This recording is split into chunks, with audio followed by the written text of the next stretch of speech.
We'll guide you through how to reduce background opacity in Photoshop. If you find this helpful, don't forget to like and subscribe.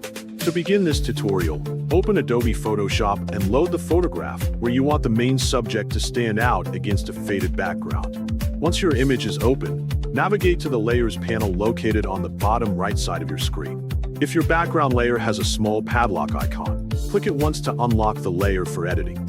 Next, ensure your main photo layer is actively selected because the first step is separating the subject from the background. Press Ctrl+J on Windows or Command+J on Mac to duplicate the selected layer. You should now see two identical image layers stacked in the Layers panel. Click on the top duplicated layer to make sure it is selected. Now go to the main menu bar at the top of the screen, click Select, and choose Subject from the drop-down menu.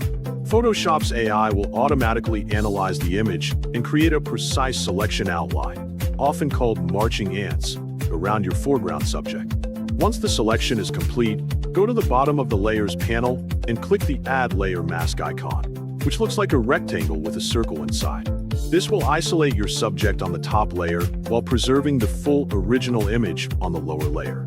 Your top layer now contains only the subject, and the bottom layer still holds the complete photo.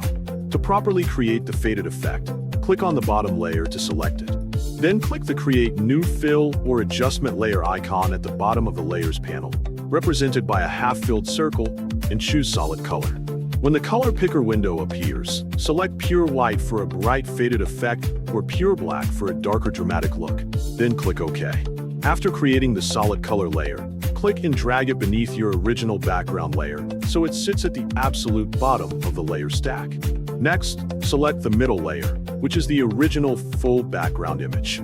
Locate the opacity slider near the top right of the Layers panel, currently set to 100%. Click the drop-down arrow and lower the opacity to around 40 or 50%. Because your isolated subject remains untouched on the top masked layer, only the background fades, allowing the solid color underneath to show through beautifully, creating a professional faded background effect.